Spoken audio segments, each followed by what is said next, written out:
We are going to take 3 candidates today, which is Advocate Bell, Advocate Mop, and Advocate Johnson. And the 3 other candidates, Advocate Kanyile, Advocate Kronye, and Advocate Simelani, will be taken tomorrow, not today. So that's the process that I wanted to attend to. Then the second area I want to deal with, we have received a letter with intention to interdict the process. This letter comes from, where's the letter now? Okay, put it some. It's coming from Minde, Shapira, and Smith attorneys on behalf of the Democratic Alliance, of threatening to go to court urgently. The letter is dated the 7th, but was received by us as the panel today, so we had to reflect on it. I will not go into detail because we do believe that this is self-inflicted agency, but also there are no merit on it because we have not shortlisted. So the lawyers will respond to the attorneys and the DA. And I must indicate amongst the comments we received out of the 201 that I've mentioned that closed on the 5th, Democratic Alliance did not submit any public comments in this process that we have received. So the letter has been received. It's a letter that threatens to go to court. We have instructed our attorneys, our legal team, to respond to the letter, and should their urgent application be brought forward to respond to it. We do feel that there is no need to halt the process as the panel. There is no basis, and therefore the letter as sent is actually misguided, but we'll respond to it legally with the teams. So that's the process we want to explain in terms of what we have in front of us and how we are going to handle the process. I thought, let's start that process, take members of the public and media on how we're going to run the process and what is expected and how we're going to deal with the process. So thank you very much for that. I think I'll allow the panel to settle for about 2 minutes before we take the first candidate to come through. If the members can start assisting Secretariat, if can assist in getting us the person through. Members. Good morning, Advocate Bell. Good morning, Minister. How are you? Panel members, I am very well, thank you. I'm okay. We're starting with you and we're going to proceed. I'm sure you're familiar with the panel members. Okay, thank you very much. I will not waste time with introducing them because I've done that already. Just to explain to you in terms of the process, we've sent you a questionnaire which you had to complete. I'll take you through that questionnaire. And then when I'm done, members, or even in between, because it's an interactive session, if there's a follow-up, any member of the panel will come through. And then after that, we'll have a question session that we engage beyond the questionnaire. And then lastly, you would have received the public comments that relates to you specifically and your response. So with that regards, let me just see who's the allocated member. Ms. Maluleke, the HESA, will take you through your public comments. She'll be the lead person in that area of your public comments. Thank you, Minister. Before we proceed, when I went through the questionnaire, I noticed one mistake. Okay. I was appointed on 1 May 1995. I'm very proud of that because that is Workers' Day and not 1 March. Apologies for or 1 May 1995 on your process of appointment. Okay, that is noted. Thank you very much. And Workers' Day. Okay, thank you. Just to start, you had to sign the form as well, and I'll take you through. So we've got section 1 that deals with your personal details, and that was where I was going to come to say all this information is accurate as per your form. You can confirm and all that. I won't go into that one, but take us through your qualifications, why they are relevant for you to be an NDPP. Switch on the mic as well. My tertiary education, I've got BA Law, LLB and LLM. LLM specializing in labor law and commercial law. Why I've got the qualifications? I don't only have the qualifications, but I've got the practical experience in applying the knowledge that I gained at tertiary level. Why I specialized in labor law? I was always fascinated in how we treat employees, fairness, and in commercial law, it was challenging at varsity, and I wanted to prove myself that I am better than that qualification. I studied at part-time LLB through UNISA, while I was a senior state advocate in the Director Public Prosecution's Johannesburg office. So at the time, it was challenging to be in court every day and to study subjects that you're not dealing with on a daily basis. But knowledge is power, and that knowledge has come in very helpful in my career as it expanded. I studied LLB and BA Law at the University of the Western Cape. It was challenging days, but I learned a lot of practical experience. I deliberately chose Western Cape because I grew up here in Gauteng, very sheltered environment where everybody knows you in a close-knit community. So I wanted to experience freedom, what it means to change the era that we were in the early 90s, to be independent and yet contribute to where we were in the country. Then the LLM, that was through UNISA that I studied. Quite interesting as well. So link that, because you're saying to us that you also deliberately wanted to make sure that you've got the practical experience. Yes. And I'm seeing here, as you say, you corrected that you've been public prosecutor from the 1st of May 1995 to 96. Then you became the state attorney, state advocate from April 1996 to 99. And then you became senior state advocate 1999 to 2000, deputy director public prosecutions 2004 to 2008, deputy director public prosecution 2008, or that one was junior, then you became a senior one until 2022, director public prosecutor acting 2020-2022. And then since 2022 to date, you've become the Director of Public Prosecution. Do you think out of this work you've gained enough experience to be able to lead the entirety of the NPA with various divisions, the NDPPs? Like the law says, you can appoint 4 as an NDPP maximum, and all these provinces and all these offices. Let me start with answering by where it started in my career, in the era in which I was appointed. I have been in service as a prosecutor for the last 30 years, a public service, a public servant.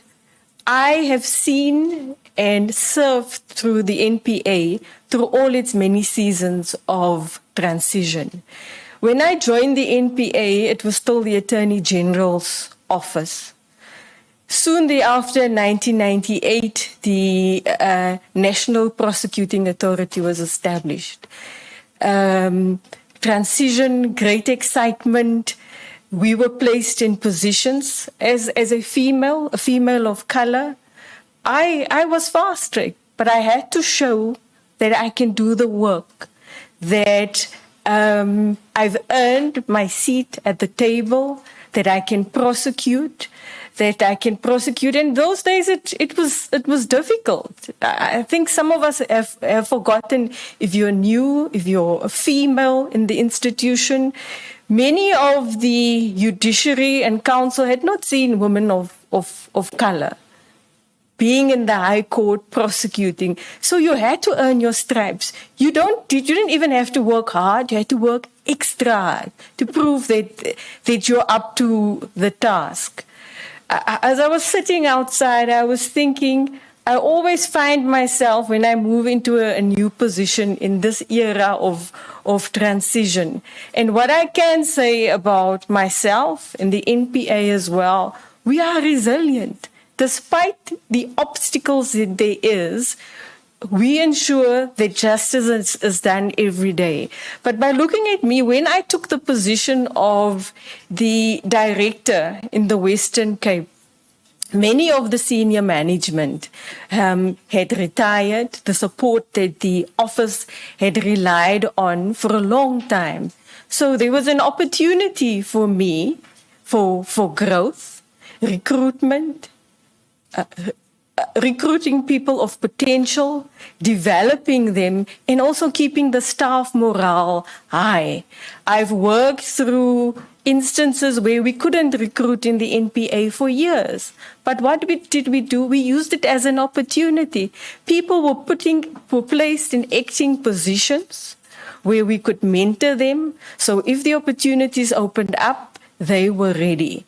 Am I ready to serve the entire NPA? Yes, I've got the benefit that I've worked in two of the largest divisions. For the last 5 years, I've been on the national management of the entire NPA. My division is huge. We deal with multiple crime types, and we rely on all our stakeholders to do the good work.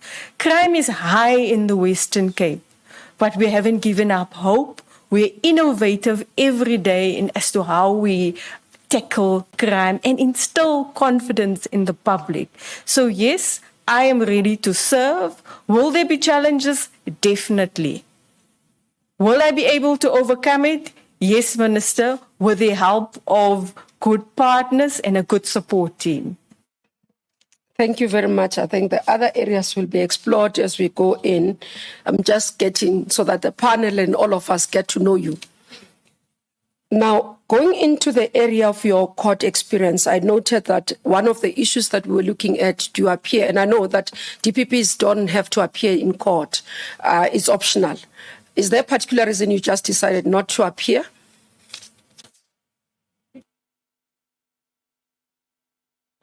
It's not a question of deciding not to appear. Litigation is my passion. That is where I prefer to be. But if you are the strategic leader in the province, you must lead, you must have vision, you must have support and provide the necessary structures. As a deputy, I was in charge of the High Court role. My predecessor, because of the portfolio, did not always want me to go to court, but I would slip in opportunities to go to court. If our advocates are not ready, if it's a particularly tricky case, then I would go to court. I am at ease in court. That is where I'm skilled in. Thank you. Thank you. I noted earlier on you spoke about your work and passion in labor law.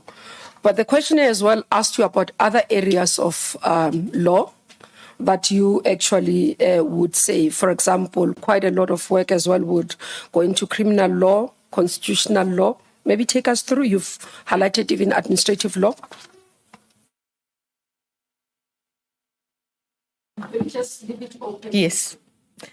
As a prosecutor, you don't only work with the criminal procedure law. You work with the Constitution is your Bible. You have to know procedure. You have to know civil procedure and also administrative law. That is what governs the NPA and how we work. So yes, there's been constitutional challenges in my office where I've guided, where we've submitted affidavits. So I have experience there, but my bulk of experience is in criminal law. But you have to have knowledge of, it's not just a one way, of how it all fits in together. Then we're moving to the next section in terms of management experience. I noticed that you started having substantive number of employees reporting to you from 1st March 2020. The previous years, for example, you'd have had about 4 to 6 advocates reporting to you when you were deputy director, and when you were junior. When you were senior, you had about 20 maximum reporting to you. It's only in terms of 2020 that you had about 693 when you were acting and currently. Do you think this experience have given you sufficient understanding, noting that it's the Western Cape at the whole? Between 2020 and 2025 is 5 years.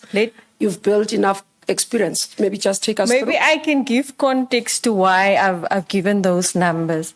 As a direct supervisor where you sign the performance contract with the advocate, those were 5 and more. But even as a senior state advocate in the Johannesburg office, when the national office at VGM was created, I was appointed as a senior state advocate.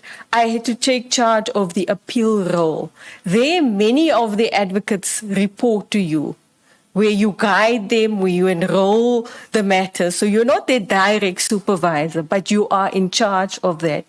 Even so when I was appointed as deputy, for most of the 20 years, I was in charge of the High Court role. So that is not just mentoring the 5 people that have signed a performance contract with me.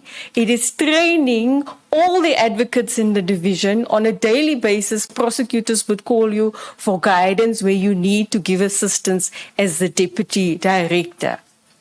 So that is the content. So it's not just in the last 5 years that I've been managing people. Throughout my career, mentoring and managing others have been part of my work. Okay, thank you. Then one of the areas you talk about is that your management skills or your style of management is primarily consultative and inclusive.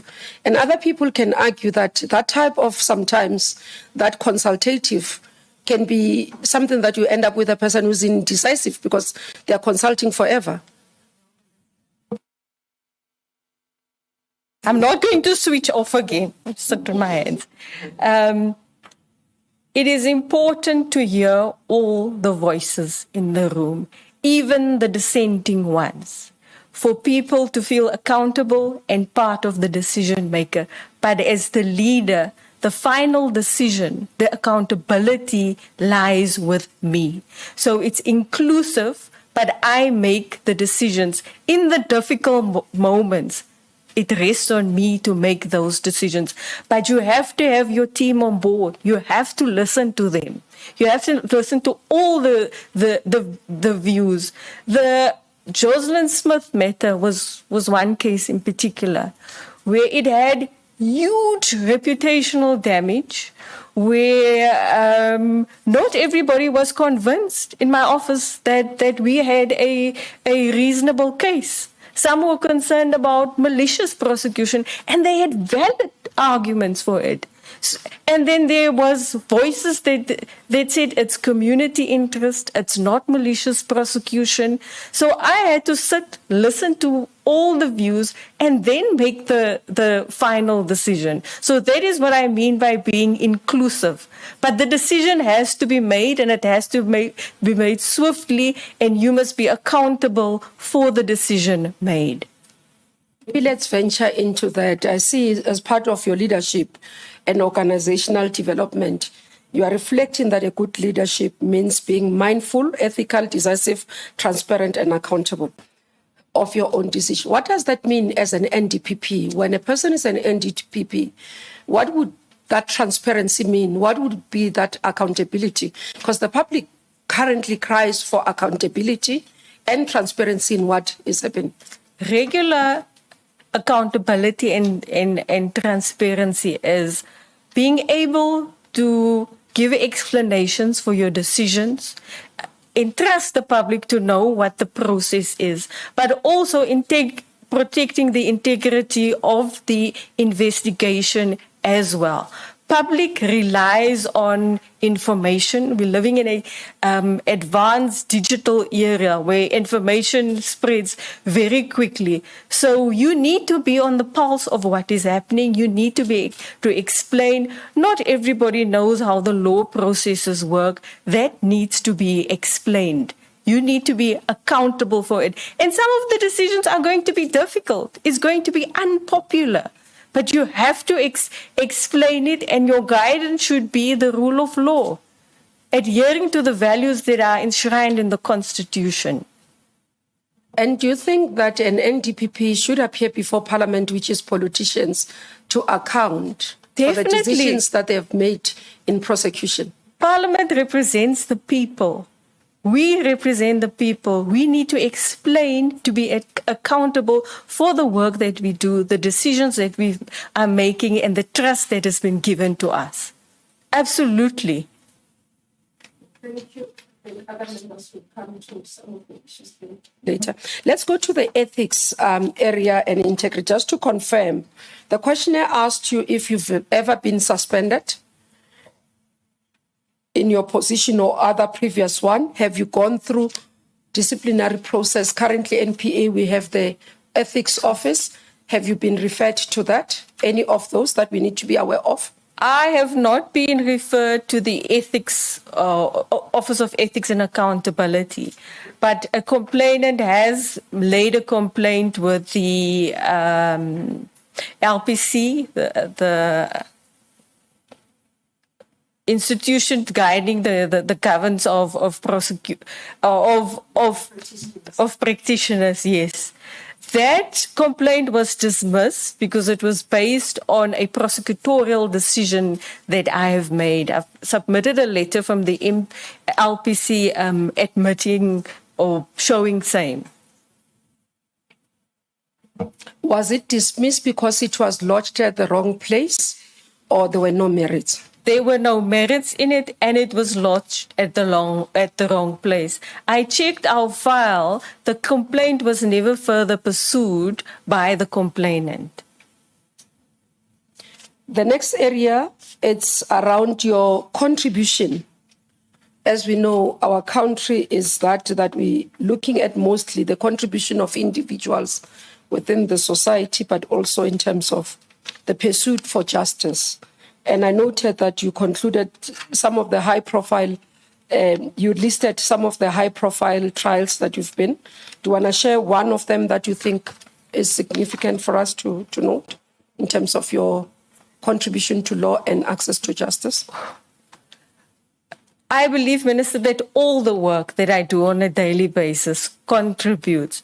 But a highlight would be the Jocelyn Smith matter, although I didn't prosecute in it. It called for decisive decision-making. It impacted that community. And redressing and being victim-centric, it was important that justice be served to that community. I asked my role planner, go out with SAPS, go and try and find a venue where we can have the trial there before I approach the judge president, because circuit courts is very expensive because the entire court personnel has to move. I said, go and speak, but be mindful, we are a party to the proceeding. We can guide the High Court where to go.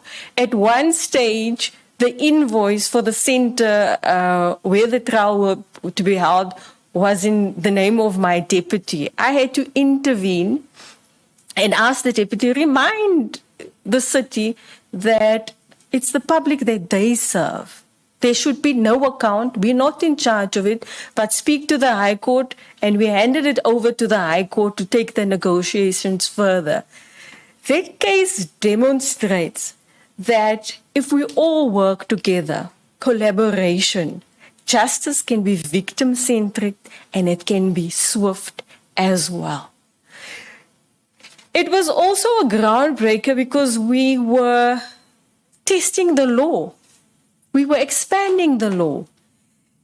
A child being sold for sale and the victim not being found was a first. Yes, in matters where there was death before, we've been able to prosecute, but this was developing the law. Another one that was quite challenging in my career is a previous political figure, a minister that was charged for corruption in the High Court. He was acquitted. The judge presiding over the matter was a very senior judge. In fact, he was a former judge president of the matter.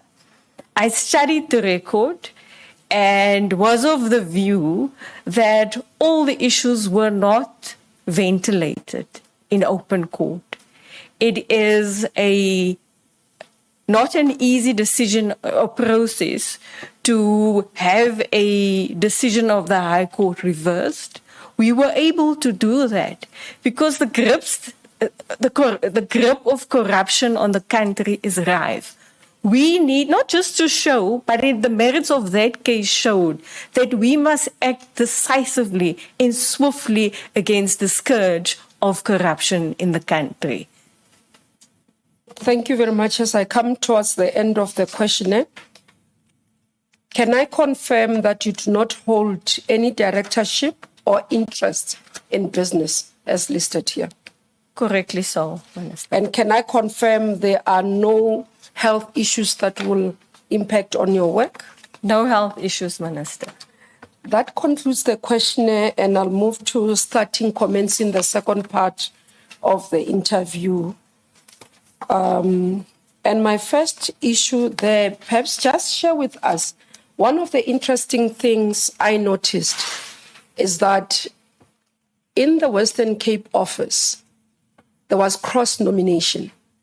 I'm not so sure if you're aware. You had somebody that nominated you, themselves nominated, and supported within the same office. And none of the stakeholders were coming through or any. Can you share with us, was the team sitting, deciding that we're going to nominate one of us, going to make it? What had happened in that regard? Not at all, Minister. Both the candidate, Advocate Mob, and myself were nominated by senior management. Two more, actually. The people who nominated you actually also got nominated from your office. Indeed, Minister. We were concerned as to the candidate, Mr. Mope, and I, as to we didn't want rivalry in the office, but because of the team that we had built, the leadership that our leadership team was fine. When I took office, was fairly new. It was transferring skills, developing, and encouraging them that we need different views, whether you're matured, older, whether you're new in the province as well. So the management team have found their voices and they're very strong about it. And I was reminded that, and this is what I tell prosecutors as well, we are in service. Servant leadership, that is what we do. Whenever I go to prosecutors, I tell them we are the people's lawyer. We work in very difficult circumstances, but communities look up to us. So when the call came, I was reminded, you were saying that to all of us. Now is the time for you to prove that servant leadership. I always saw my role. So you guys discussed it as an office with the senior managers? No, I didn't know. I only heard when the nomination process was already. I was approached by two senior deputies. I did not know that they had spoken to each other. I asked for an opportunity. It was a Friday afternoon to reflect on the possibility of being nominated. The Monday, I was reminded. I said to them, it is a huge responsibility. We need to support as management whoever is appointed. The Western Cape has always been vocal, have been innovative, have been challenging. So for the division to make various nominations should not surprise anybody. There's always a question, what is the Western Cape Division, the senior management saying? Whether it's a case happening elsewhere in the country, we give support, we give advice. We see ourselves as part of the leadership of the Western Cape, of the entire country. Thank you very much. Prof. Fikeni has a follow-up on that.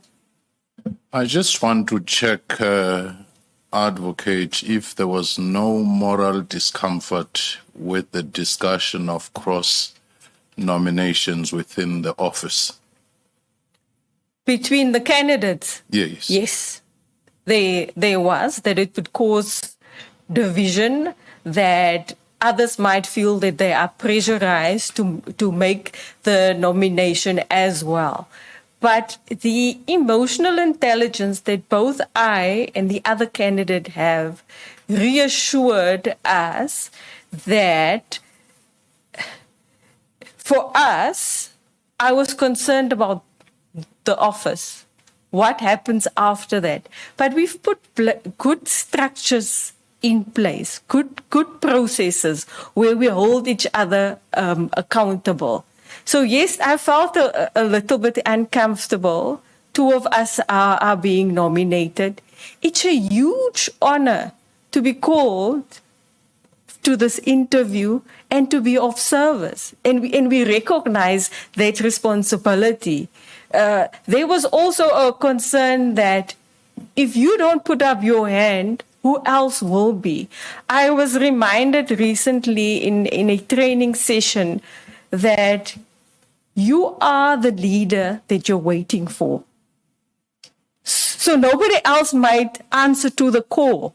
And as we've seen with the nomination process, very few answer to the call because of how difficult and challenging this position can be. And I think both of us are acutely aware of that. Thank you very much. I'll move to the next area. You just spoke about the challenges. Take us through what becomes your vision and what are those challenges that as the NDPP, should you be considered, you will have to face and how you're going to deal with it. What will we see of the NPA under your leadership? The Advocate Batoy has built a foundation.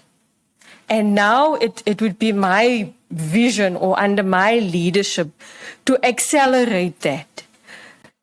The distrust in the MPA and the services that we provide, to address that is by having an ethical leadership team, by being accountable. I previously explained what accountability is, but adhering to the values as in section 195 of the Constitution, the administration of justice based on being accountable, being professional, using resources effectively. How would that NPA look like?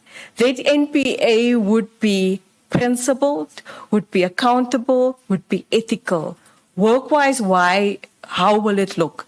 It will be looking at the IDEC, accelerating the work that they're doing, insulating them. They already have appointments, but to attract skilled professionals to deal with corruption. In the Glenister 2 constitutional matter, the STIRS principle was applied for an independent corruption body to be insulated. It has to be operationally and also financially independent. It has to have specialized skill, independent. The staff needs to be trained professionally. There needs to be a security of tenure. You don't want to appoint skilled persons and then you lose them through other appointments because there are better offers elsewhere. You lose that skill, you use time spent on that, and also to follow a clear prosecution plan in every matter. especially in high court, in high-profile matters, where we have a prosecutor-guided approach, applying project management principles, where you have timelines, outcomes, risks that you consider, but there needs to be an end date. You can't investigate forever, and updating the public constantly. A victim-centric approach, the scourge of gender-based violence, is not an add-on for a prosecution service. It should be at the heart of what we do on a daily basis, where we give comfort to the victim, to survivorhood, where we respond swiftly and compassionately. The work, and if we think of the Western Cape in particular, organized crime, the MPA has established an organized crime strategy. It's now fully implementing that, using the legislation that's available to poker, racketeering, money laundering, but more importantly, taking the benefits out of crime. Asset forfeiture should be at the center of all the work that we do. Some call it disruption. I prefer to call it strategic, impactful prosecutions where it instills confidence and the community that we provide the service to feels safer. Economic development is important. How do you track investment? We've shown through the latest FATF recommendation, this country is resilient. If we put all our resources together, coordinate, and deal with money laundering, terror financing, then we can attract investments, we can build the rule of law, have principled institutions that community can rely on. Maybe just going into that as my last segment of justice. You spoke about, when you talk about the vision, and you flagged gender-based violence, organized crime, and all that. But if we look at the annual report of NPA that just been released, recently tabled before Parliament, Western Cape is one of the lowest performing on sexual offences conviction. Also sitting at 68% below the target. You look at murder rates, it's sitting with 3 other provinces below, around 76%, which is one of the issues that we are seeing in terms of organized. I think the other one, you are in almost 3 areas, Western Cape is performing at the bottom, including the infrastructure, essential infrastructure. Yes. And we've seen 8.1% of postponement of cases out of prosecutorial residence. Now, link that of the performance of the Western Cape with what you are saying. If we flag sexual offences, gender-based violence as one of the crises we have in the country, but we look at the performance of the Western Cape, how do we get convinced that this will not be following you to the national level? I can assure you that it won't follow me. If we look at the latest performance of the Western Cape, it was a concern for us. We flagged essential infrastructure, murder rate, as well as sexual offences. And we looked in particular which courts are not performing and where it is that they're not performing and what interventions we can put in place. I recently, 2 months ago, met with the prosecutors in charge of sexual offences to say the number has gone up. We have reached the target. It looks like our interventions have worked, but the plan mustn't just be to meet the target. Justice must be felt. Victims must be seeing it. So we looked at best practices. For instance, on the West Coast, there is no Tutuzela Care Center. That is, of course, no excuse for not performing. We reinforced by sending the case manager of our sexual offences and community affairs to give training, to do screening, to support the prosecutor there. Their performance has been the best since it's ever been. Everybody is now following that best practice. In our Peru court, we had a victim support room that didn't instill dignity, confidence in the process. We are interviewed when we do cases by the TV producers. They come out, they ask. So we ask them, we don't want donor funding. Go to Peru court. After you've been there, then we'll speak to you again. Go help us restore dignity to those victims. Sexual offences cases are difficult by nature. Very often, the complainant wants to withdraw. But we need to ensure that that withdrawal is an informed decision, that we have taken you to the processes, you know you've been prepared by a court preparation officer. Just last month, I received, or 2 weeks ago, an email from a mother who had received services of that Peru court. She thanked the court, all the staff. She said it was the most harrowing experience what had happened to her child. But just by going to the court, having the security greeting her, taking her to that room that is so comforting, the court preparation officer preparing her and the child for what is to come, taking them to court, the guidance, the counseling that they receive, that is justice to the people. So, Minister, we are constantly improving. We are looking at the data.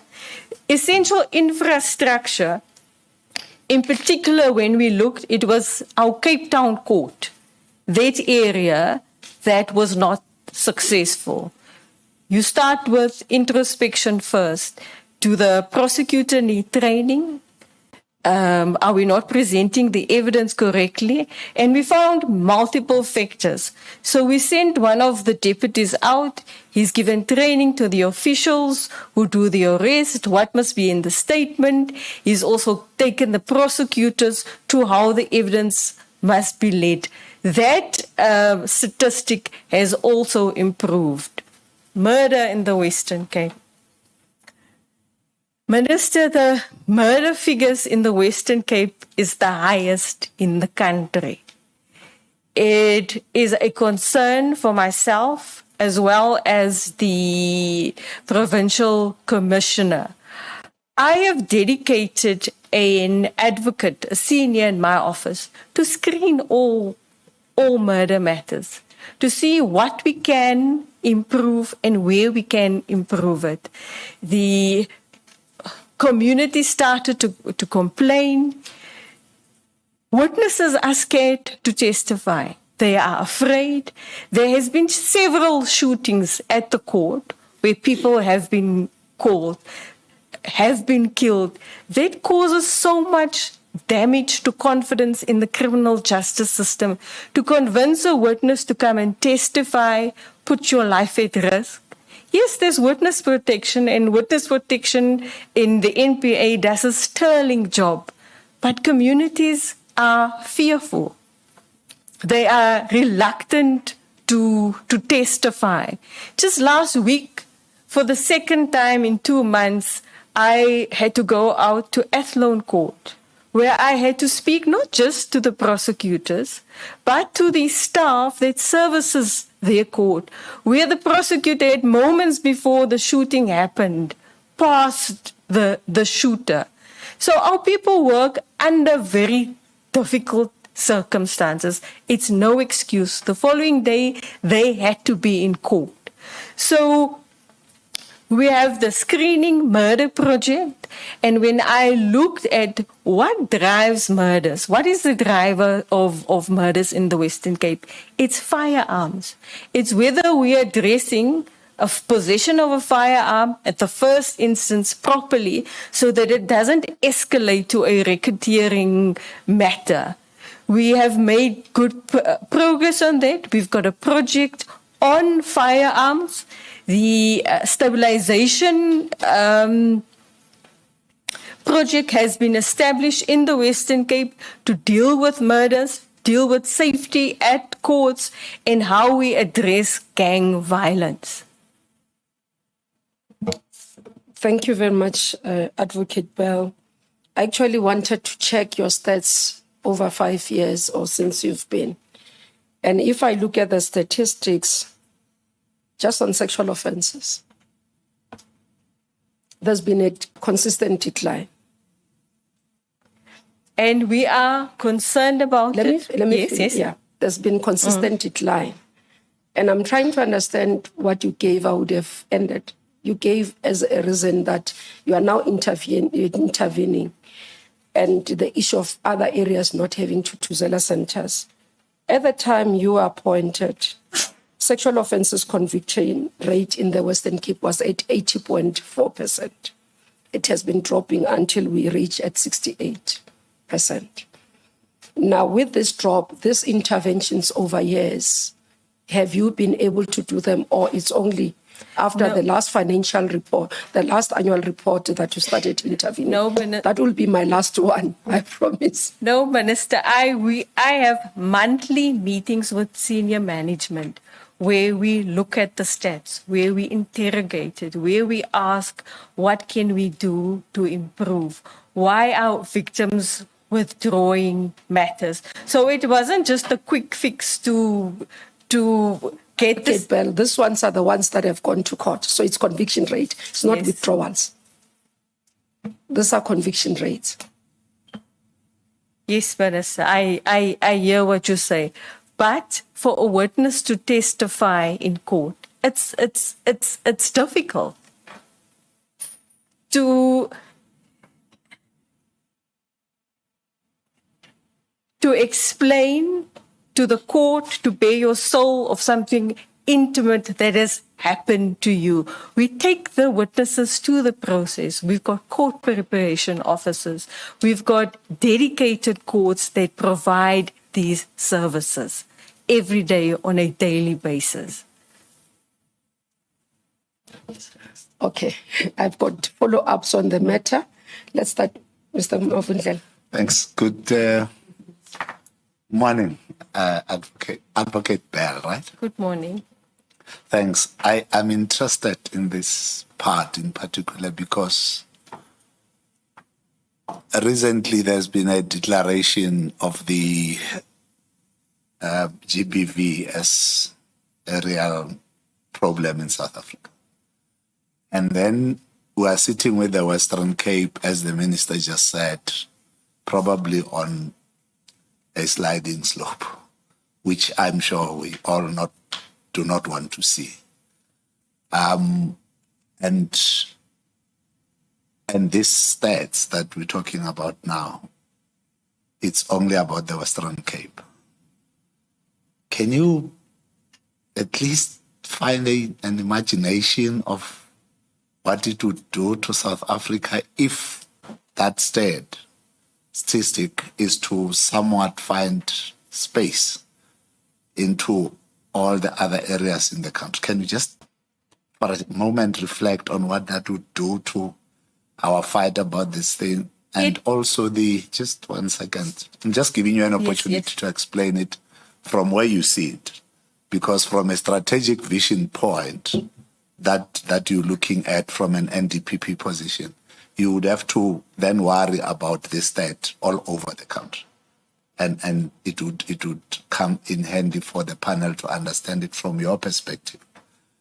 Can you at least just take me through that? It would be devastating to the fight against gender-based violence. But also in the screening of our cases, we don't just look at whether it's a stat that would have a positive outcome. We apply the law, whether there is reasonable prospects of success, and we enroll all of that. For us, it's important that the voice of the victim is heard, that although a court might find a difficult finding, but there's reasonable prospects of success. We take you through the process. Your voice is heard. Justice is not just always in the outcome. Yes, the outcome instills confidence, but it's also about being heard, about treated with dignity and humanity. That is what justice is. Mr. Mklu. Thank you, Chair.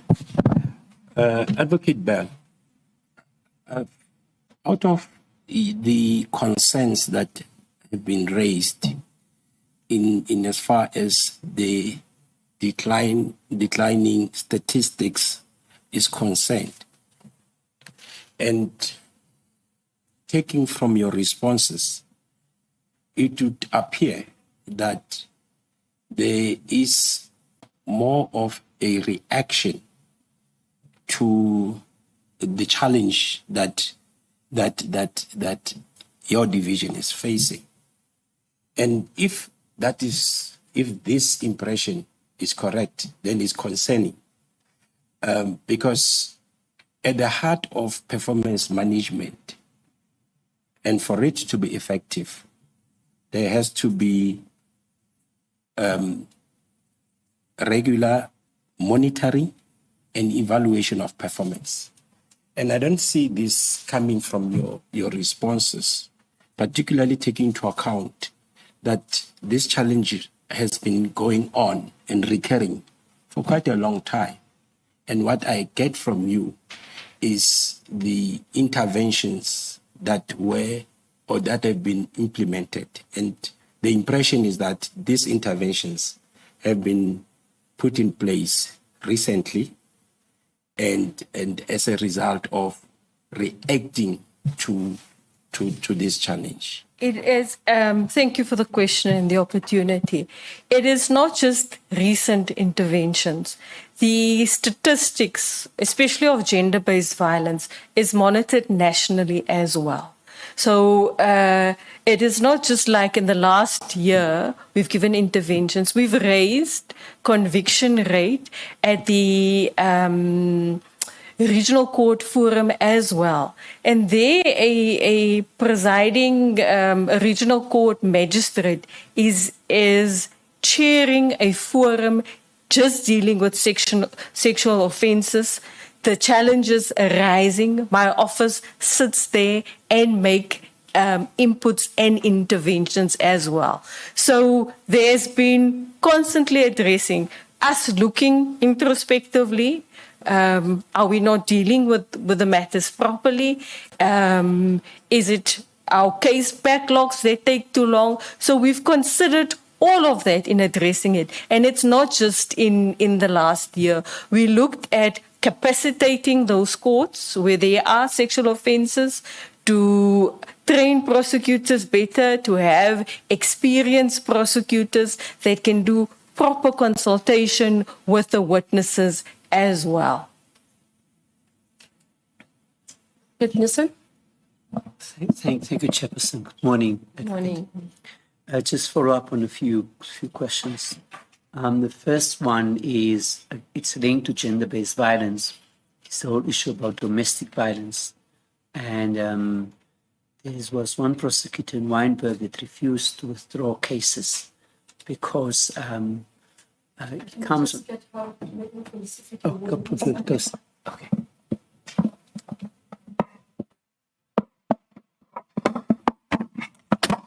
Thank you, Chairperson. Yeah, it's that I don't know if we have to believe statistics, but Mitchell's Plain has got the highest record of domestic violence, which is linked to gender-based violence. And there was a prosecutor in the Wynberg court that has refused to withdraw cases when a person wants to come. And we see this throughout the country that, cases are withdrawn. What would your vision be? What would your view be? What would your protocol or policies be to ensure that we have, the economic considerations why people are withdrawing it, but at least because the constant waste of money, making a case and then withdraw it, and then it doesn't send a good message. But that's the first one. The second one is that perhaps you could explain the issue about the POCA Act, because as far as my knowledge is that the provincial government has passed a law in which is making gangsters being a member of a gang illegal. But I haven't seen any statistics of anybody being arrested and being sent on that. And how, if we are going to take that with you should you be successful in your leadership, take it to other areas where crime is like in the different areas. I mean, I take Motherwell in Kabeja and so on. But also the issue, the third one, is the last one from my side. You say that, you start off by saying that, crime, that is passion to combat crime, and that's where this. But the murder rates on the Cape Flats, for example, and the prosecution rates are like kind of chalk and cheese. It is like, Just to bring it closer. Okay, thanks. It's like chalk and cheese. Just some statistics. It's like anything from Nyanga, Kailicha to Menenberg to Hanover Park. You will find anything between 30 and 40 murders per month. But the prosecution rate, now my question is how your interaction with the police, and if it happens there, and should you be successful, how it's going to be, whether it's Motherwell, whether it's other places where it happens, Deep Split or Colorado, El Dorado Park. How is that going to happen? You do blame the issue about guns and so on, but it's the organized crime and so on that is there. So those are the issues that of concern, that that you have a province there. You say that you have good infrastructure, you've got good policies, you've got good programs and so on. Yet that issue about crime still is really not. We don't see cases. Yes, I understand that the intimidation, and we need to look at the policy, and the minister spoke earlier sometime about how we, on the whistleblowers, but also the witnesses, because witnesses get gunned down. And the question is, how did the gun get into Weinberg Court? Let's avoid too many multiple questions, otherwise the candidate might battle to respond. Thank you, Chair. Please. My apologies. Okay, I'll stop there. Thank you, Minister. I've made notes. Let me start with gender-based violence and Mitchell's Plain being the highest, and how we're dealing with it and a plan for that. Yes, your stats is correct. We've also picked it up in our stats. The senior public prosecutor there was very concerned, also our stakeholders. They have developed an excellent pathway referral program where if a victim of gender-based violence wants to withdraw a matter, she is counseled on where to find shelter, to make an informed decision, and what the impact of that withdrawal would be. It has shown excellent results, because it's not just the NPA working with the complainant, the victim. And you're right. Often it is because it is a family member who is responsible for the family. So it's although you're being abused, your income, your security, that of your family, you rely thereon. So that is why that referral pathway is important. So if you make that decision, you know the options that are available to you. There's counseling, there's an interdict that you can get, there's a shelter that you can go to.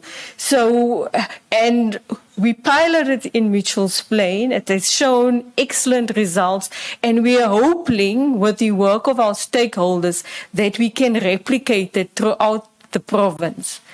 The prosecutor in the Weinberg area refusing to withdraw gender-based violence matters, that is correct.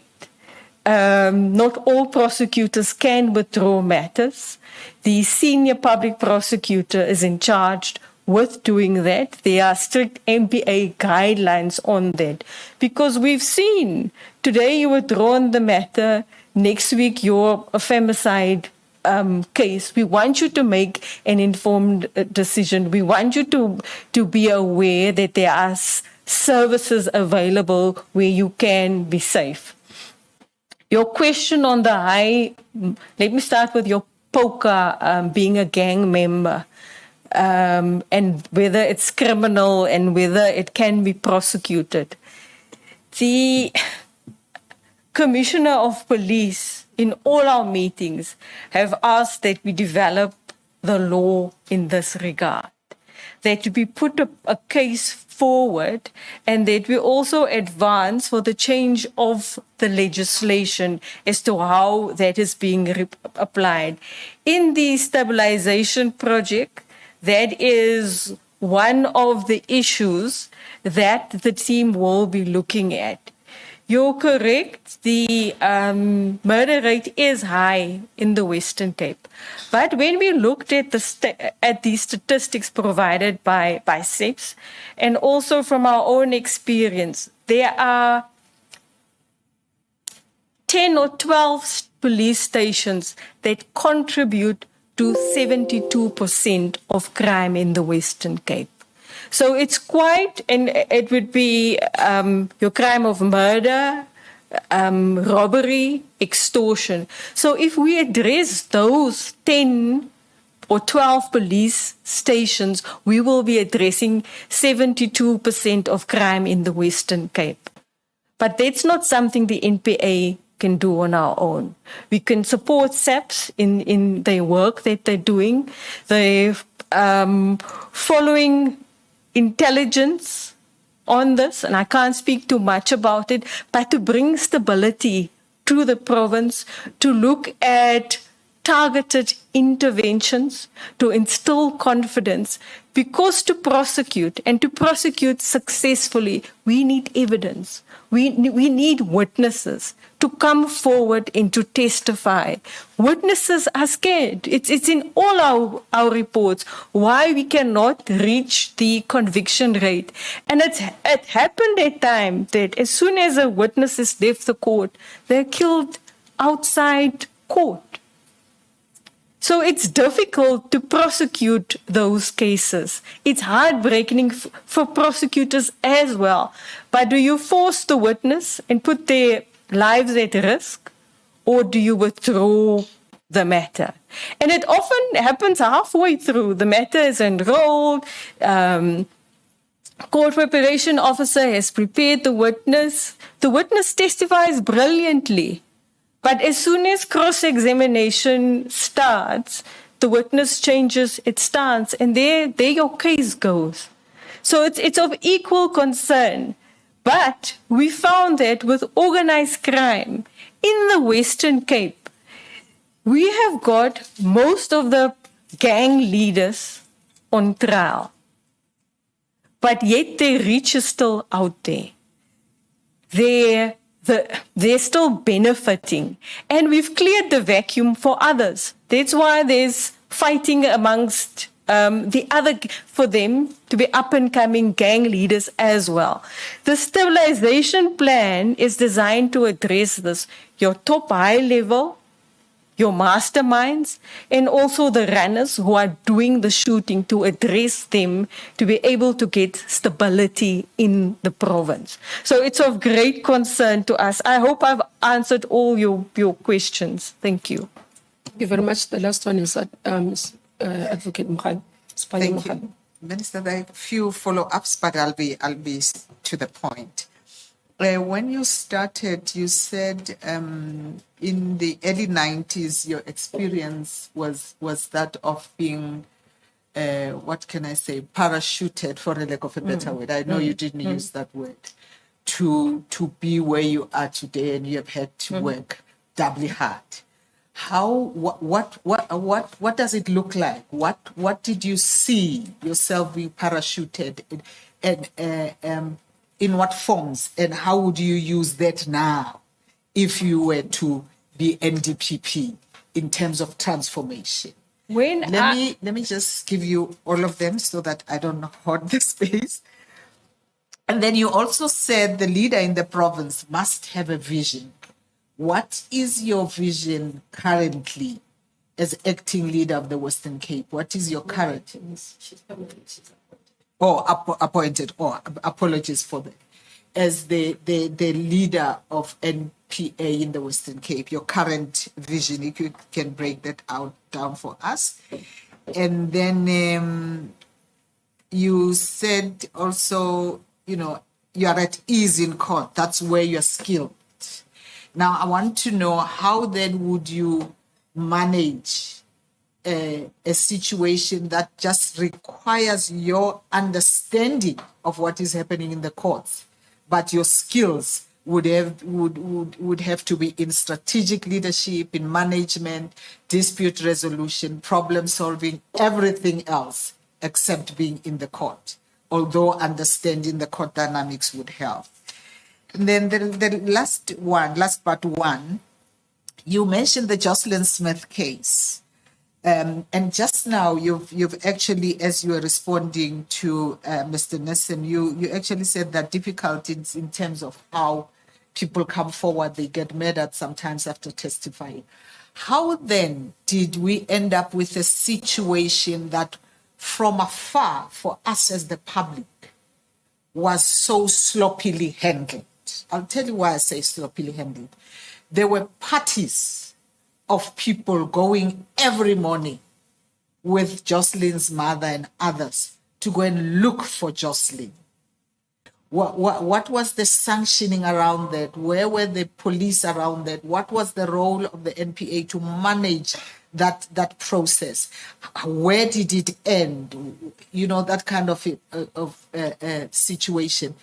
More so that up to now, as far as I know, I'm open to correction, Jocelyn has still not been found, So it was worrying. You also mentioned something about that people, you have not been referred in any way to the ethics office or ethics committee or found wanting in that regard. I just want to know if you have, throughout your career, have had experiences where there has been a team member who reports to you who has had ethical challenges that you have had to deal with, or you know of and have had to give an opinion, and if so, how have you dealt with it? Thanks, Minister.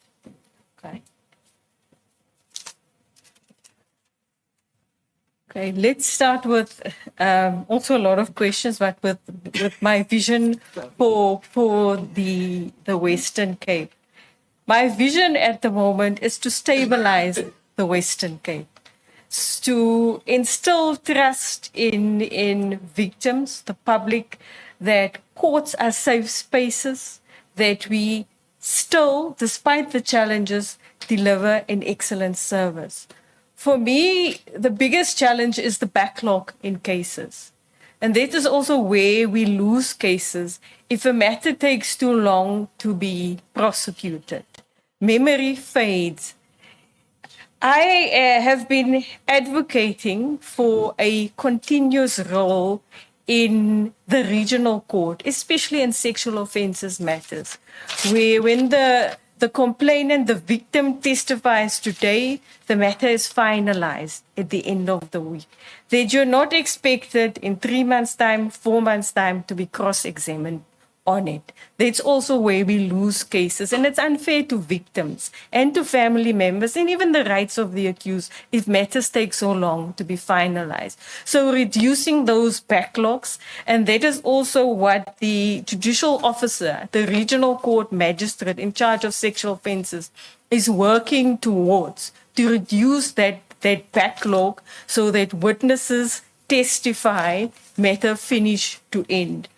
My vision is to instill trust, to create a safer Western Cape where we can charge, deliver a speedy, just outcome to the community. and also based on principles and ethical decision making, bringing matters to a finality.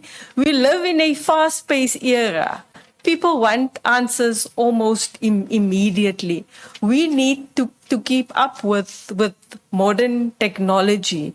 What we've done in the Western Cape is we have moved to create a safer environment. We've moved towards virtual platforms, modernizing.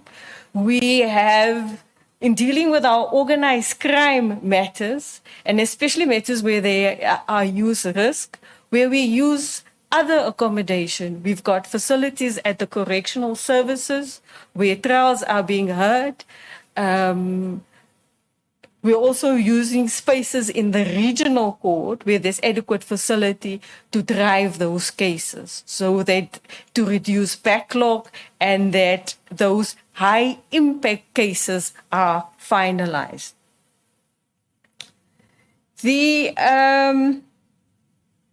What I said on being accelerated in my career, and maybe I should expand upon it. In 1995, I'm a woman of color, I'm educated, I meet the criteria to be in the High Court. I didn't immediately have the experience, but I was mentored. I received the necessary training. There wasn't an aspiration, prosecutors, ATP aspiration. Words fail me now, but there wasn't the program. So it's on-the-job training. That's why I believe in paying it forward, mentoring others, so that they don't have to struggle.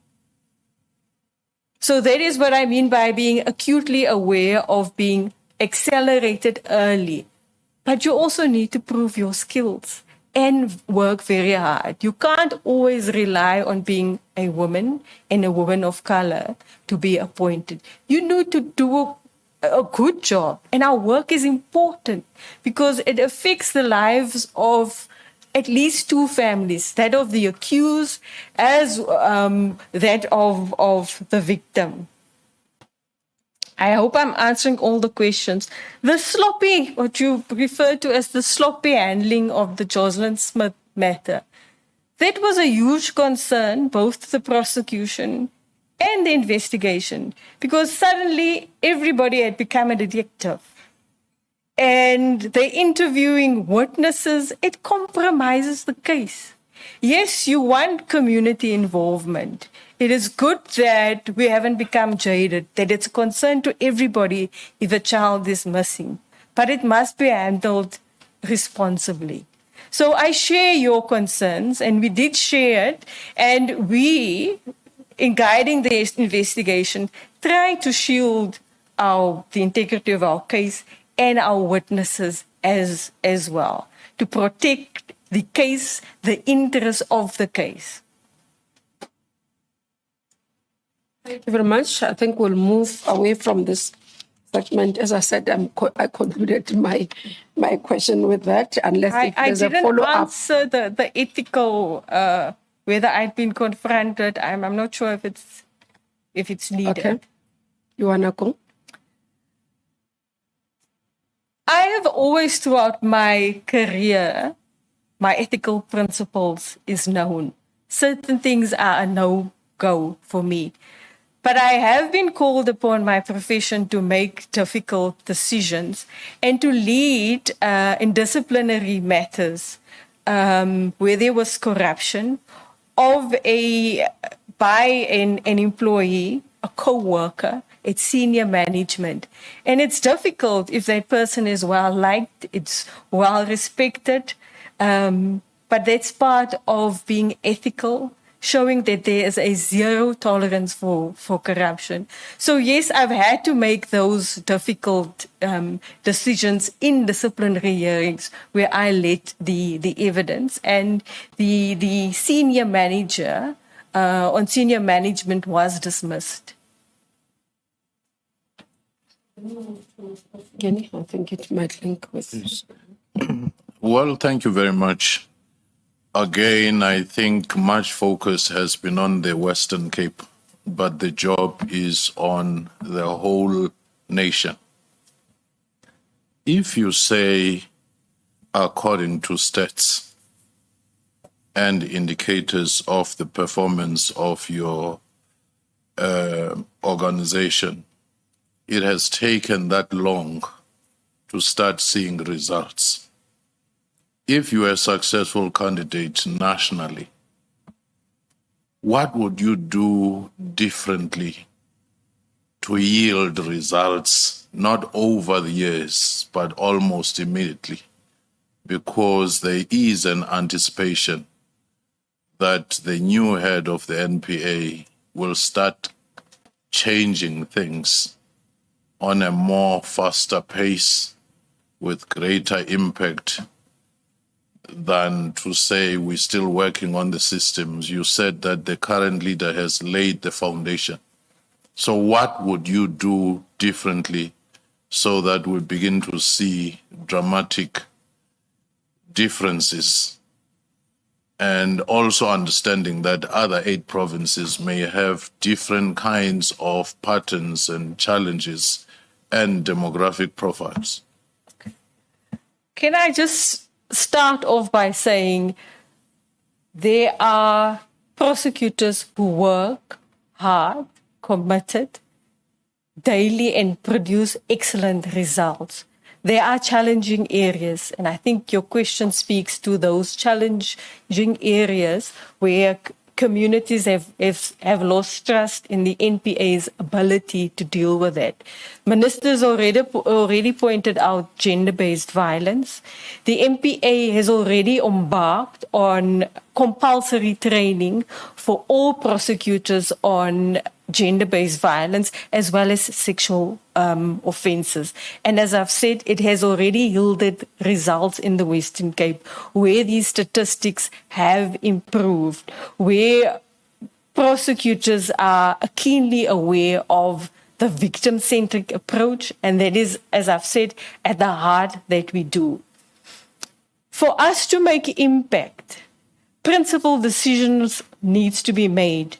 Operational independence and financial independence of the NPA is key at heart.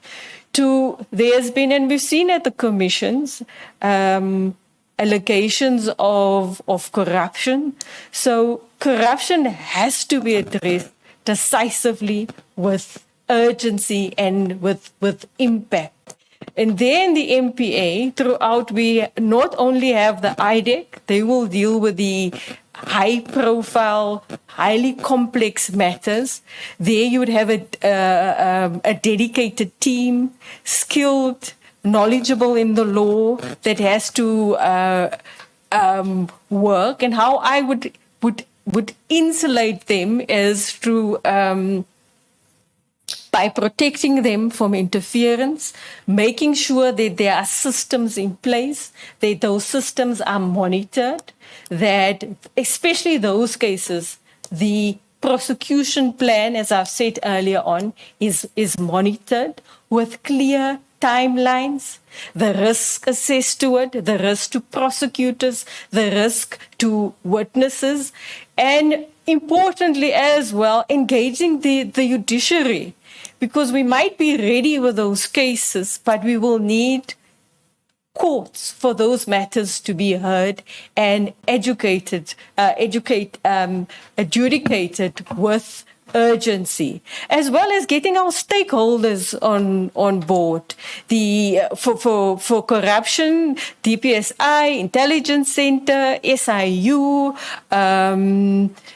SARS, to take the profit out of crime so that those in charge of cartels are not making money while being prosecuting. So we will be attacking from all fronts, whether it's asset forfeiture, whether it's prosecution. We'll be, as soon as the matter is enrolled, ready to a plan to oppose bail, discussions with the judiciary when the matter will be heard. very much. Ms. Maluleka. Thank you very much. I'm curious about what you would do differently, because the matters about ensuring that there's good collaboration with all the different institutions that you've mentioned, that's, I think, well accepted as a principle. What would you do differently, and how would we know that you're doing a good job in that regard?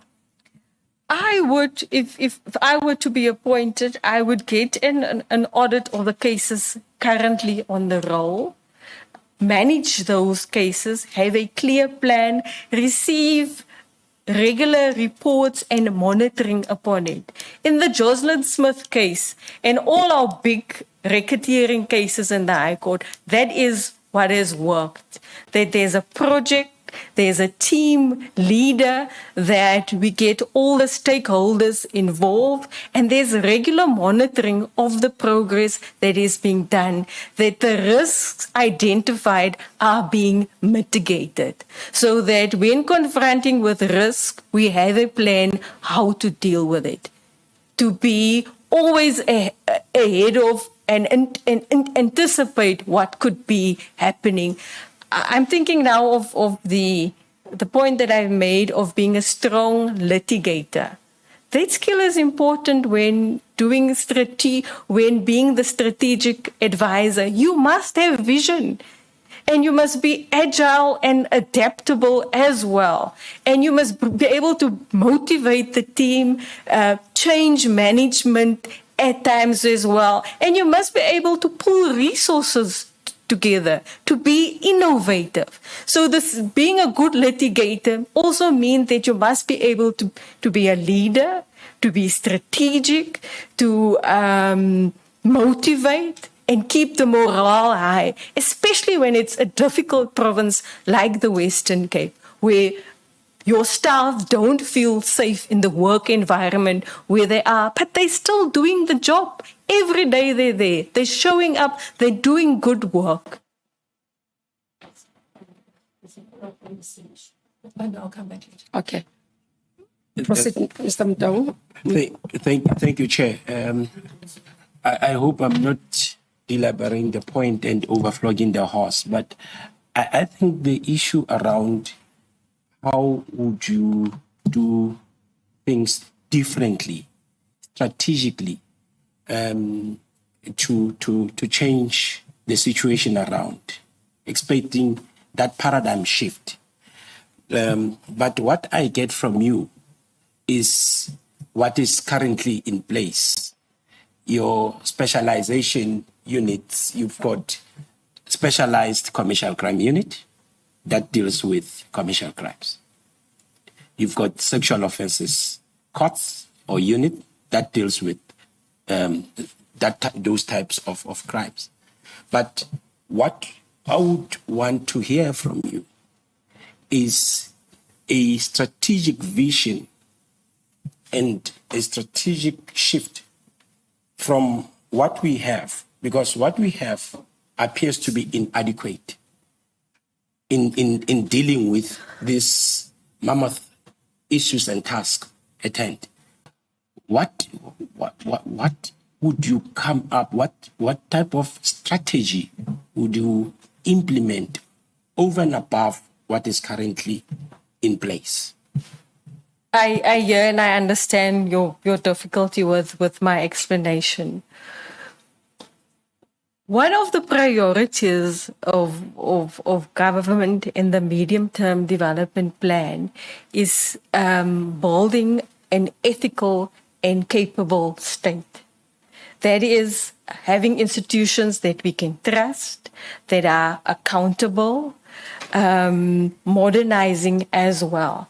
I've already explained in the Western Cape how we are modernizing, how are we being innovative in mitigating the risk to staff, to witnesses by having virtual courts as well. Drastically changing the strategy of the MPA is not going to assist. What is going to assist is accelerating that. Yes, we've got the IDEC. Yes, we've got the appointments. How are we going to take it forward? by making sure that they have got the necessary resources, by being disciplined in how we execute our prosecutorial mandate. Yes, in sexual offences courts, there's development. We've got additional courts. We've trained prosecutors, and we've seen the results. So I wouldn't necessarily temper that, but it's now about constant monitoring and evaluation if we're making impact. And if we're not making impact, change the strategy. Be agile. Be flexible about that. It's about rapid implementation so that we have that accountable, capable, ethical institution that the community can rely upon. By modernizing, keeping up with the pace of crime and criminals. That is what we're doing. It's not same old same. It's being innovative. Trying different projects in different areas to have positive results. And that in the Western Cape has assisted, and it has yielded results in both our essential infrastructure and sexual offences. There has been an increase in the conviction rate. Maybe let me just ask, I just want to hop on this one. You are saying if you are to intervene, for example, you'd put in place monitoring and evaluation to track the cases, to track the case backlog. Does that mean it does not happen currently? And I'm raising this in reference because you keep on going to Western Cape, but there isn't a sense you are giving us as a panel that, for example, as we work in NPA, head office will ask for us as the Western Cape that these are statistics that we have, there's intervention that we need to see, and therefore I will build on that. It's almost like it doesn't exist.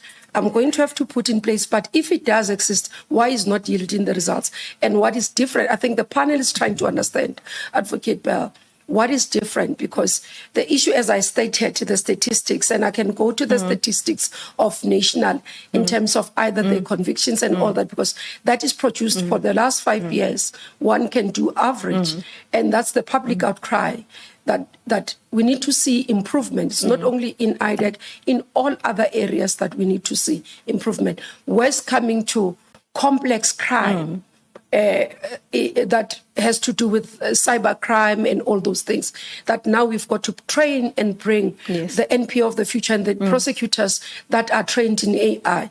But these basics. High-profile matters, Minister, I can assure you, are being monitored in the Western Cape.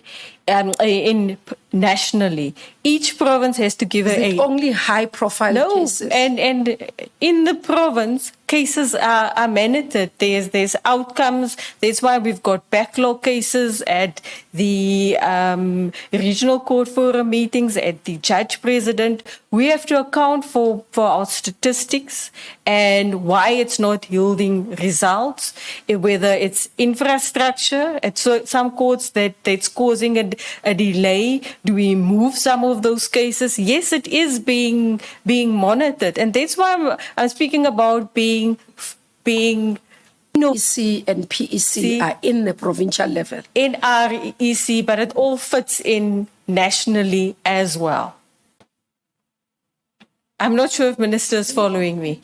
Yes. Minister, Okay, I just want to, if I can just jump in. So, as provincial head, you fit into the very top echelons of national leadership. Yes. You might not be in NDPP, but you fit as part of the key apex leadership of the national prosecuting. Yes, authority. I am a DPP and I do fit in. Yes.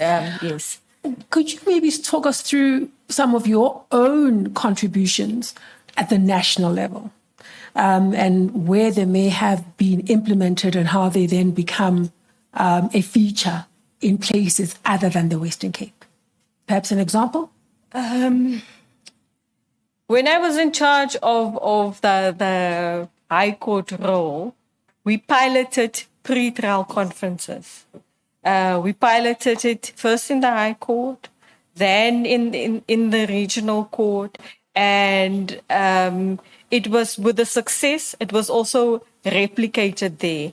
For years, the Western Cape divisions plea and sentence agreements, receiving a just outcome was also one of the highest.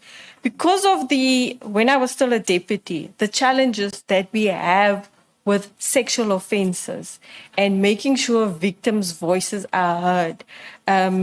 With the support of the then director, I established a forum for sexual offences matters, where we discussed the challenges because of the concern with convictions, and that has been replicated throughout the country.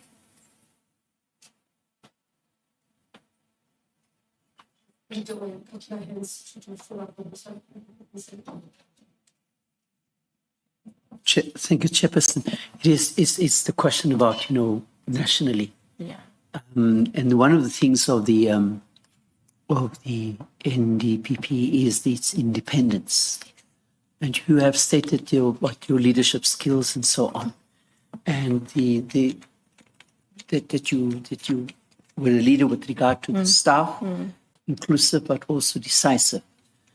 But there's also another factor externally, and that is influence and political pressure and other pressure.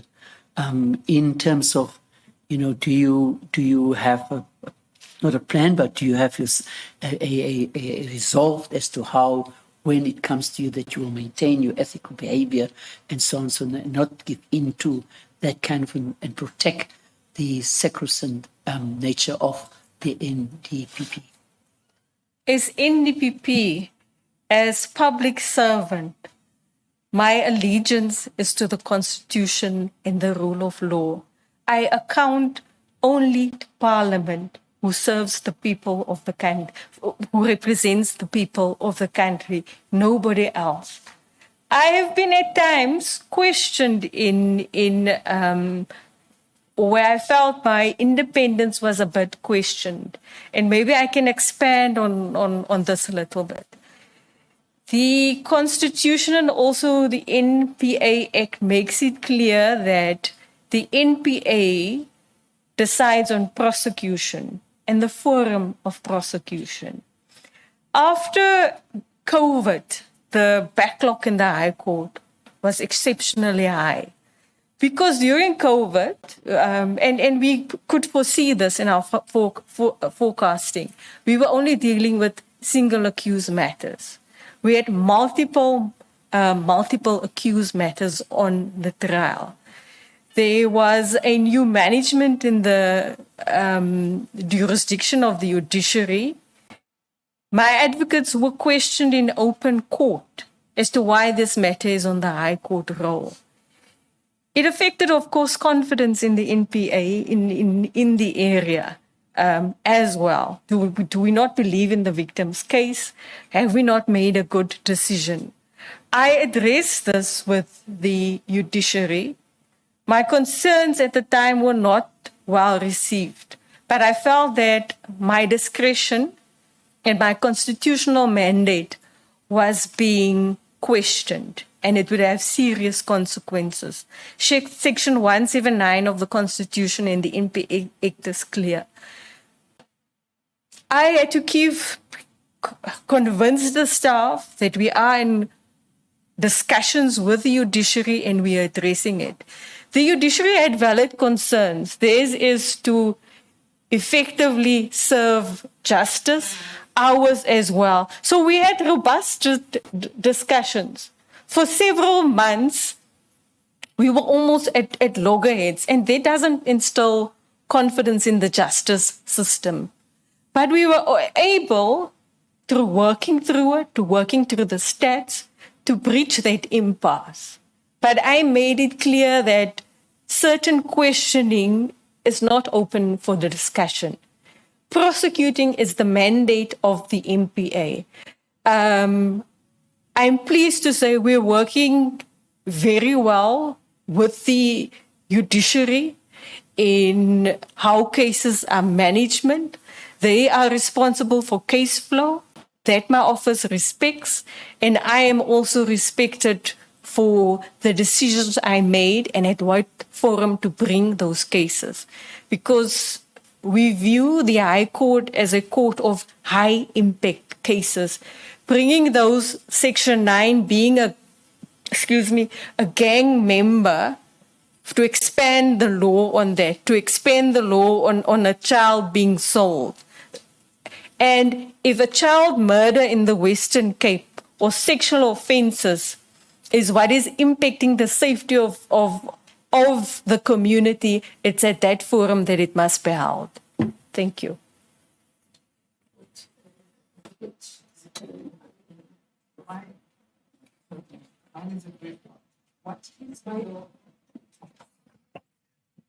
I was going to say mine is a brief one. What is your definition of high-profile cases? I've heard you a few times say high-profile. High profile is perhaps a wrong word.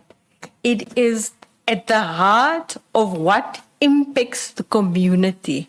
What would drive a community to feel safer and to instill confidence in the justice system? A high-profile matter might mean different things in different communities. In some communities, dealing with drugs effectively is a high-profile impact matter that affects the community. So it doesn't necessarily mean who the accused is, but it is how it impacts that community that the service is being delivered to. Prof. Iken. Just for the record, you said you sit in the senior leadership of the NPA. How regular are such meetings where you all sit as the leadership?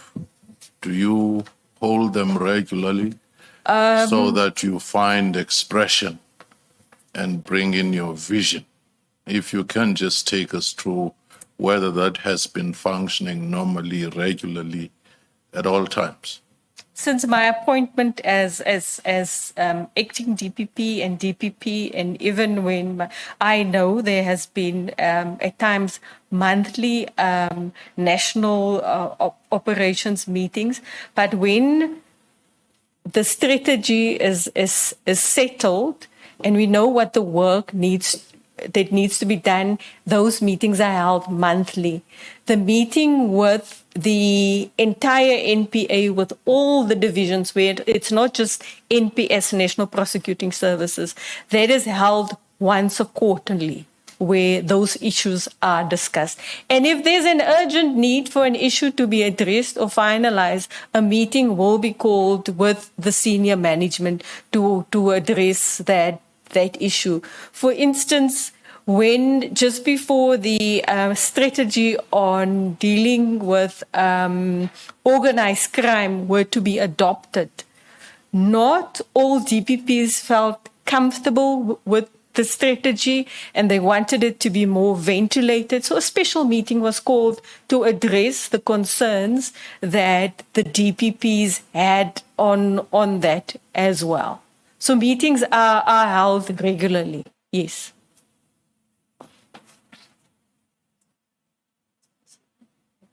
Advocate Bell, you spoke quite a lot about trust. And in many respects, you were referring to it in terms of the trust that victims would have, right?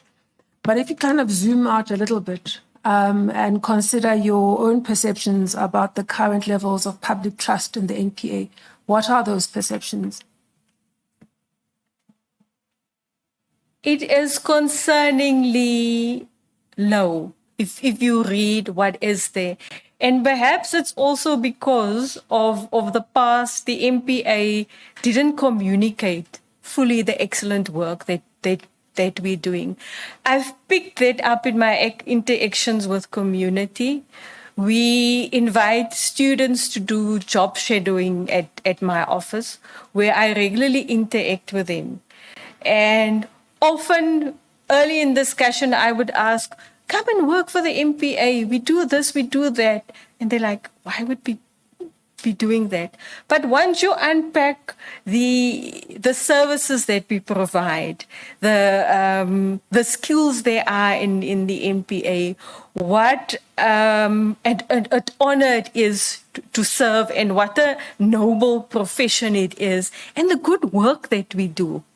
Beyond on just working in those court hours, but working with communities, doing outreach, perceptions change immediately, and there's trust that they see that we're human beings, we work very hard, and that we are a caring NPA. So also communicating what it is that we do and why it is important and why certain reasons. It will and provide detailed reasons, accurate, and also not because of technology. It must happen almost as soon as there's an incident. We must be ready to communicate on that. And maybe whilst we're talking about that, beyond communication, what else would you do to enhance the levels of public trust in the NPA? Performance is key. Minister has pointed out sexual offences, the lag that there was in the Western Cape for quite some time, that it has improved. If you don't show results, you won't be trusted. You can bring a good news story, but you need to prove swift results where people feel it, to instill confidence. No, I think that's helpful. The other thing you talked about is accountability as part of the narrative on trust. What would you do if you had to be appointed as the NDPP? What would you do to enhance the accountability of the NPA as an institution? Accountability starts with good leadership, making sure that there are systems in place, that it's properly monitored, that there is, where there are transgressions, that it's executed upon quickly, but also lifting your staff morale, knowing that you would support them, that decisions have to be good decisions, and that we have to account for what it is that we're doing. And if you're not pulling your weight, that there will be consequences. So it's dealing with consequence management as well. One of the criticisms, especially from civil society, of the NPA is how you deal with performance and accountability, transparency and accountability for performance. I'm not sure if you're aware of the criticism, especially around how you look at the statistics and how you communicate on that. What are your thoughts about that criticism, and is there something you would change? For me, it is public education is also important. How we manage our stats as well. Stats and performance is important, but more importantly is that we are reaching the victims. We are not just statistics driven. We are about that your voice is heard, that you're treated with dignity and respect. We are not putting on the cases purely on the court roll because we will have a positive outcome. We make sure that there's reasonable prospects of success as well. And sometimes that is an acquittal. That is how the system works. But we need to be able to explain to community why there has been an acquittal. Okay, no, thank you. One of the things around accountability, and especially around performance and perhaps other matters, is about being clear on to whom you account and when. Could you maybe share your thoughts on whom the accountability partners would be, and how you would engage with them? The balance between accountability, protecting privacy, and the integrity of a case, it's a very fine balance. And I think as prosecutors, we rather shy away from saying too much. and that might cause concerns about that we're not truly, or we're seen as to be not truly accountable. The NDPP was recently confronted before the commission when she didn't want to give details about a particular person. That is that balance of being accountable and protecting the integrity of the investigation as well. But we must be mindful of where our accountability lies. As I've said several times now, it lies with Parliament as well as with the public, that we are able to explain our decisions. Thank you very much. Let's move to Mr. Mvundlela.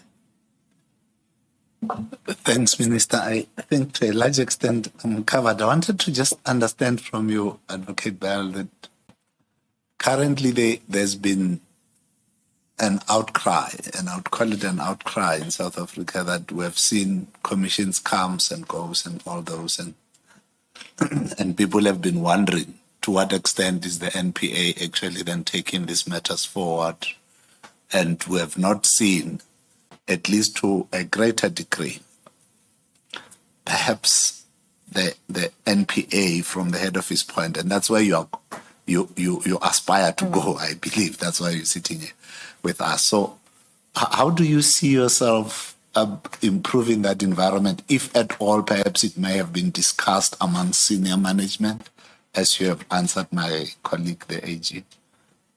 Yes, there has been a lot of commissions. Commission on state capture, corruption, and the NPA. What is the NPA going to do? I believe that my view is that the Zondo Commission, as well as the NACAC, the National Advisory Commission on Corruption, has laid the basis for what must be done to tackle corruption in the country decisively. The NPA now has the IDEC. The IDEC was established only last year. They now have the digital tools. They're trying to attract more skills, as I said, more investment to insulate them, to be able to prosecute. But the NPA cannot do it alone. There will have to be reform as to how corruption is decisively addressed in the country. Certain law enforcement agencies has competing mandates, how that is being addressed. So the NACAC's recommendations is key to implementing corruption, and all the stakeholders working together and even consolidating some of the mandates that there is. How the NPA will work is and we've seen it, asset forfeiture must be at the front of everything that we do, and we do it with urgency. Whether it's in your organized crime space, whether it's in your corruption space as well. And also having dedicated courts to hear these matters. In the Western Cape, we only have one commercial court. We've recently established a footprint in the Southern Cape. Those cases by nature takes long, and it causes a huge backlog. So there has to be dedicated courts where these matters will be heard. So it's the NPA, yes, leading, but everybody else must give support in us getting a case, because and what community often forget, these recommendations from the commissions are but recommendations.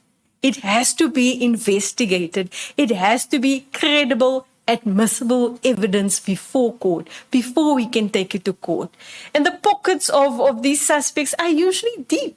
They come up with Stalingrad tactics where we need to change. That's why I talked about agility and flexibility. We need to be on top of it, change our prosecution plan, have the best of the best. The IDEC should be the center of excellence in the NPA. And that would be where I would drive, making the IDEC fully insulated, independent, and operational, as well as all the other forums where corruption matters are heard. There must be a clear plan how we're going to deal with those matters. And we must have, and there's the skills enhancement, the training has now commenced for our prosecutors to deal with cybercrime, money laundering, having the necessary technology available. We must be able to keep pace with the modern challenges that crime, especially commercial crime, has confronted us with.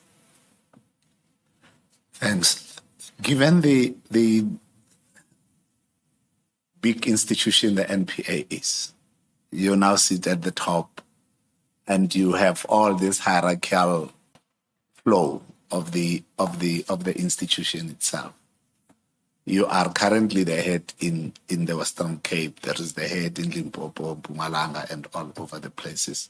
How do you see yourself making sure that there is some kind of a uniform way of working throughout all these hierarchical layers of the NPA, because it can easily create a conflict. That is why the prosecution policy of the NPA is key. It creates a standard of how prosecution decisions are made. That is where you have that standard, the norm. If you are arrested for drunken driving in the Western Cape, the same processes must be followed in Gauteng as well, where we have a standard. If there's a zero tolerance towards withdrawing a domestic violence cases, it must be replicated across the country. Thank you. Thanks, Minister. Okay. Let's move to I'm managing time now. Advocate Sipanya Mohale, your turn. Okay. Thank you, Minister. Okay. I was just going to say, as you're saying that uniformity in setting norms and standards, I would finish it off by saying, despite all that, or however, we still see poor performance.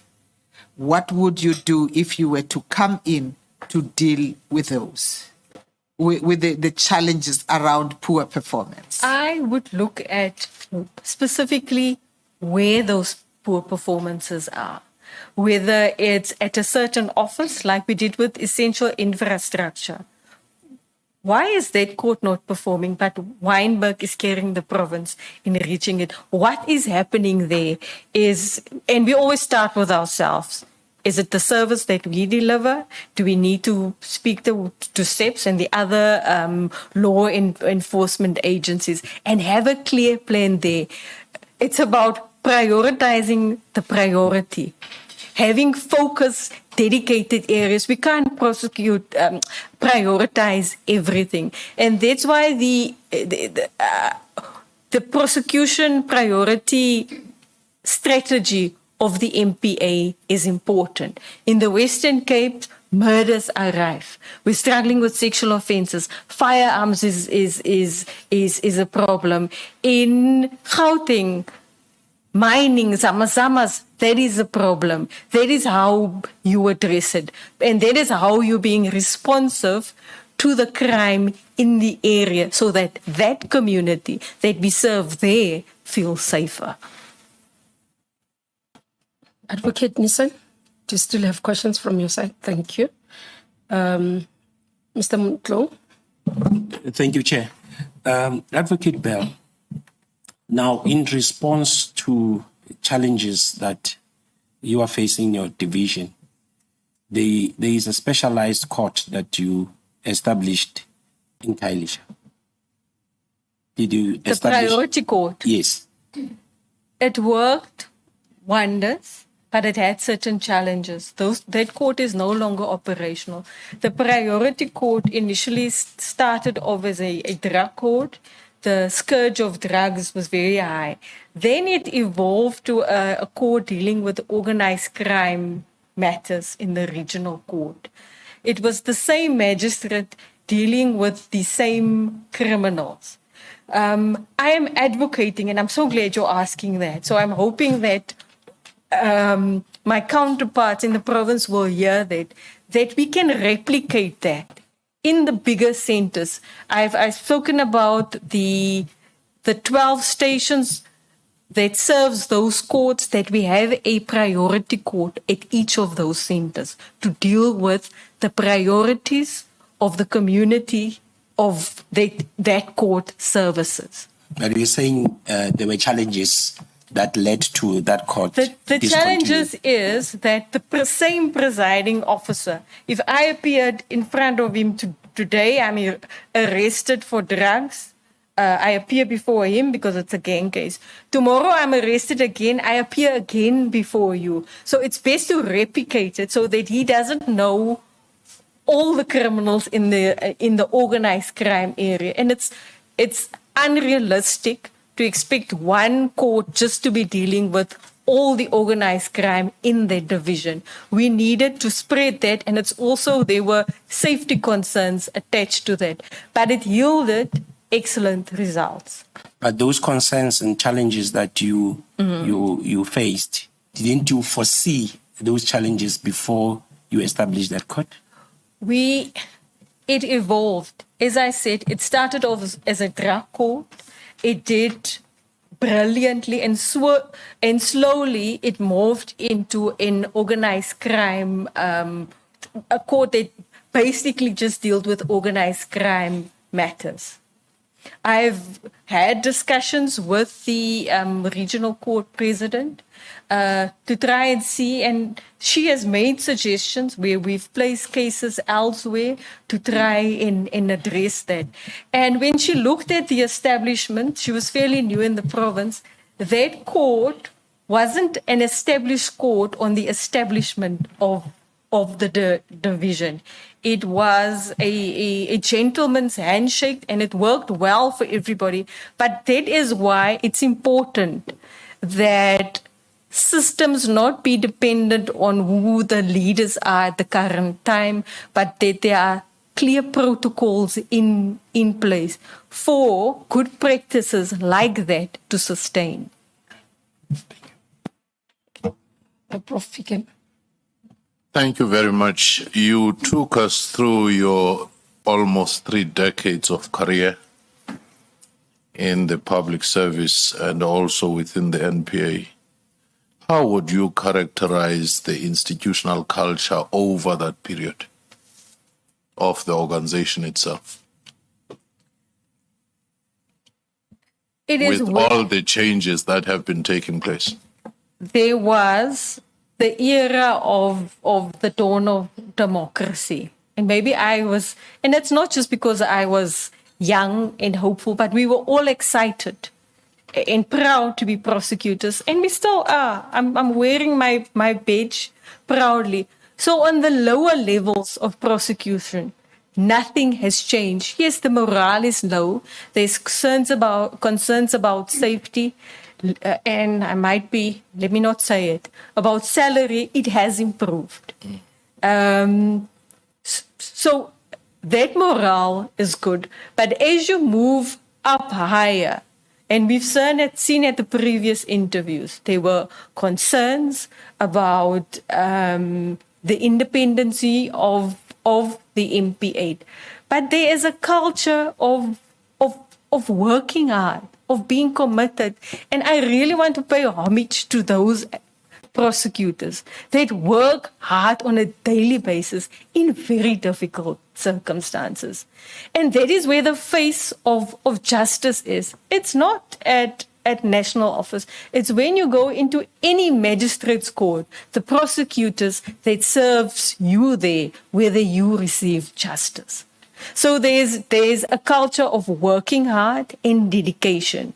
There's some areas where you're correct, where there are concerns, and that needs to be addressed by principled leadership, accountability, and consequence management. If you were the leader of the organization, how would you instill that ethical conduct across the organization in repositioning the organization? The fact that we have the accountability structure of the Office of Ethics and Accountability is already assisting. I've looked at the stats that has been given. People are complaining. They're trusting the system as well, that their complaints will be addressed. It is also to show staff that this is our principles. We are the people's lawyer. Being the people's lawyer means serving with integrity, serving the people, and sometimes serving the people is even serving the accused, because we are officers of the court. By instilling that, and where that culture, that ethics is not followed, that there be reminders, that everybody knows what the strategy is, what we're working towards, and if there's transgressions, that there's swift consequence management, and that there's reporting about those transgressions and how we've acted upon it. We need to build a more resilient prosecution team, is one that trusts management, they trust the direction that we are going in. In all those years, as a follow-up, have there been any divisions within the NPA that you have observed? Divisions as to disagreement. Not just disagreements where you deliberate, but where you say now there are divisions because there are blocks which take different positions at different moments. There are robust discussions in the MPA where we feel, are we ready to move in their directions? And that's why I say I am consultative. I rather hear the robust discussion from you. I am concerned about the ones that are quiet. Why are we not hearing from you? Are you following our direction? Are you being ethical and accountable? Maybe let me follow up again. Have you observed during that period divisions, not robust engagements, which are rather professional, where you say during this period, I think I can observe disagreements within the organization? Or you have not witnessed any of that? There has been at times when certain policy decisions or discretions from prosecutors have been taken away, that there has been disagreement. Where prosecutors question certain decisions. Disagreement on, for instance, and an explanation about how the TRC cases were managed. Previously, the TRC cases were managed in a dedicated capacity within national office. But since the NDPPs are coming to office, that was given to the regions, and it's been actioned and it's been worked upon. So yes, it was being questioned, and I'm sure that there was disagreement as well. And it's important work that the MPA is now accelerating upon. Maybe as I conclude, there's just one thing that I can't leave without asking. You spoke about the issue of ethics and public trust, but also the perception. I listened quite interestingly. Now, you're saying that since the Office of Ethics and Accountability has been there are complaints that are going there, and therefore they're being dealt with. But also, we all know there's code of conduct of NPA that has been there. And do you think those are sufficient to deal with, for example, allegations and public assumptions or public perception that some of the prosecutors are corrupt? And that is why the hearing the concerns, and it's we don't know who is making that complaint. There's an anonymity in the complaints. It helps in addressing those concerns where there is, and I, even under the regulations, where I hear of allegations, I can now refer it to that unit to investigate that. Last point on that one. Do you think that all public prosecutors should go through lifestyle audit? Definitely, Minister. And somebody told me that don't forget to say about the vetting and the lifestyle audits. That is key. That is where you will see the red flags, Minister. So we fully support that should be happening.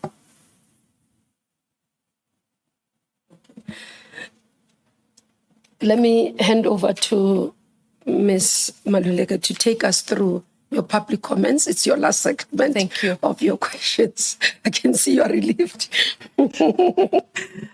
Thank you, Minister. Advocate Bell, you'd be delighted to know, as you've seen, that the 9 comments you received from the public were generally in support of your candidacy. So there's not much to engage with because you've seen them and you've also had opportunity to reflect on them. I will use the time just to check on something with you. You talked earlier on about your triumph in having the dismissal of the case against Bongo reversed, right? Sometimes we try to learn from our losses and we neglect to learn from our wins. In an era where we are facing many more cases relating to corruption, many more cases that are sensitive and high profile, what have you learned from that particular case that you might want to bring forward in preparing for the future?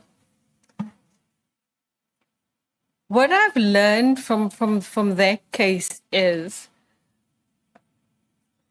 prosecution must have a plan. We must present the court with all the evidence.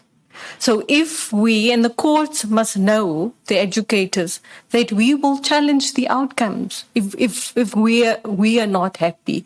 We've learned from that because previously, and it's very stringent procedure to follow to challenge a case. But it shows that, and it instills confidence that we're all equal before the law. It doesn't matter what the profile of the accused is. We will follow the letter of the law. We will take the matter on appeal. It doesn't necessarily, we're not influenced by who the presiding judge is. The issue is for us is addressing corruption and addressing it at all levels and instilling confidence that we will deal with corruption. We will not be defined by corruption in the country. It is unacceptable. It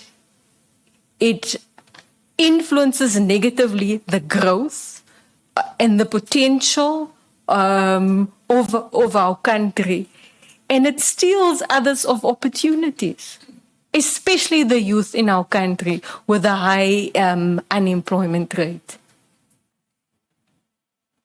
Thank you very much. I'm pleased to announce, Advocate Bell, that we've come to the end of your session, interaction with us. And thank you very much for availing yourself for this process and also for the work that you continue to do. I just want to thank the panel for the opportunity. I am grateful. Thank you. Thank you very much. Thank you.